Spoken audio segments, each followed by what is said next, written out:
है ना बच्चों, चलिए इस क्वेश्चन को सॉल्व करते हैं। क्वेश्चन बोला है a metre bridge with resistance R1 and R2 as shown in the figure was balanced null point at 40 centimetre from the point P।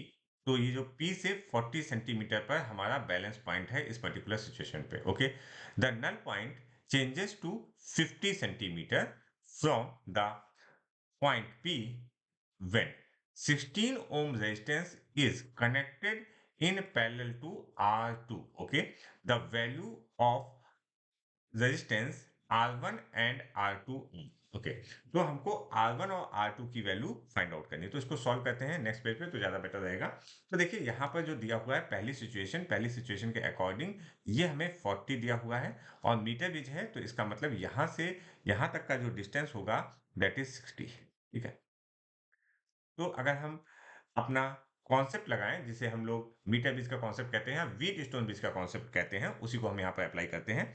तो according to the first condition आप लिख सकते हो R1 अपॉन कितना, R1 upon 40 is equal to R2 upon 60, या इसको ऐसे भी लिख सकते हैं R1 upon R2 is equal to 40/60। अच्छा, इस केस में ध्यान से देखिएगा, हम इसको जब हम कैंसिल आउट करेंगे तो 0 से 0 गया, 2 2 इन जा 4, 2 3 इन जा 6। ओके, तो यहां से हमारे पास जो इक्वेशन आई that is R1 is equal to 2 2/3 R2। ठीक है, ये हमारी पहली इक्वेशन है, इसको हम लोग जरूरत पड़ने पर यूज कर सकते हैं। This is equation number 1। अच्छा, सेकंड सिचुएशन क्या कह रहा है? सेकंड सिचुएशन ये कह रहा है कि जो नल पॉइंट है वो 50 सेंटीमीटर पर हो गया। Okay, when 16 ohm resistance is connected to R2 से जो हम 16 ohm resistance जो है वो हम पैरेलल में कनेक्ट करते हैं, ये हम 16 को कनेक्ट कर दे रहे हैं। अच्छा, और हमारा जो ये वाला पॉइंट है वो कहाँ आ गया, वो यहाँ कहीं आ गया, मतलब 50-50 पे आ गया। तो इस केस में इसका इक्विवेलेंट क्या होगा समझने की कोशिश कीजिएगा। ये इसका इक्विवेलेंट क्या होगा इसको समझते हैं। देखिए ये पैरेलल में है तो डायरेक्टली यहीं पर लिख देते हैं तो ज्यादा बेटर रहेगा। पैरेलल में होगा तो हम लिखेंगे 16 multiplied by R2 upon 16 plus R2, ये वैल्यू आ गई, ये इसकी रेजिस्टेंस की। अच्छा, जो हमारी सेकंड कंडीशन के अनुसार हम अगर इसको लगाएं तो हम लिखेंगे क्या, R1 अपॉन R2। R1 की वैल्यू R1 हो गई।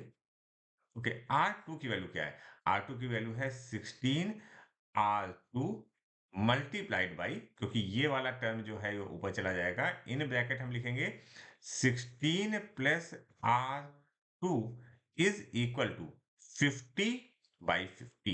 इसको आप 1 डायरेक्टली भी लिख सकते हो बट 50/50। अच्छा, इसको हम लोग सॉल्व करते हैं R1 के लिए, तो ये वैल्यू 1 हो गई। ठीक है, ये इधर जाएगा तो R1 के लिए वैल्यू आएगी R1 is equal to 16 R2 upon 16 plus R2, ये वैल्यू आ गई। अच्छा, ये वैल्यू हमारी इक्वेशन नंबर 2 है।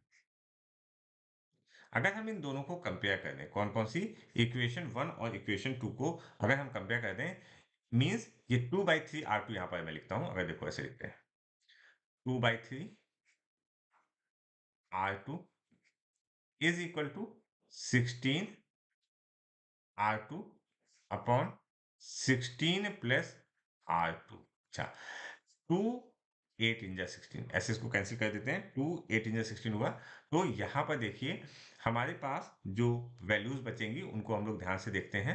ये R2 है और ये R2 और ये R2 भी कैंसिल हो गया। ओके, तो ये हुआ 16 plus R2 is equal to that is 8 इन जा 24। ओके, तो यहाँ पर R2 की वैल्यू क्या आई, R2 की value I 24 minus 16, and 24 minus 16, 4 और 4 8, 8 ओम। तो R2 की वैल्यू हमारे पास 8 ओम आ गई। तो R1 की वैल्यू क्या आएगी, R1 इक्वेशन नंबर 1 का यूज कर देंगे। ठीक है, ये इक्वेशन जो 1 है इसको हम लोग यूज कर लेंगे। R1 is equal to 2/3, R2 की वैल्यू कितनी है 8 मल्टीप्लाइड बाई 8, तो ये आया 8 2 जा 16, तो ये आया 16/3 ओम। तो R1 की वैल्यू 16/3 और 8, 16/3 और 8 देखें, 16 बाई R1 की वैल्यू 16/3, 16/3 और 8। Option 2 is correct for this question.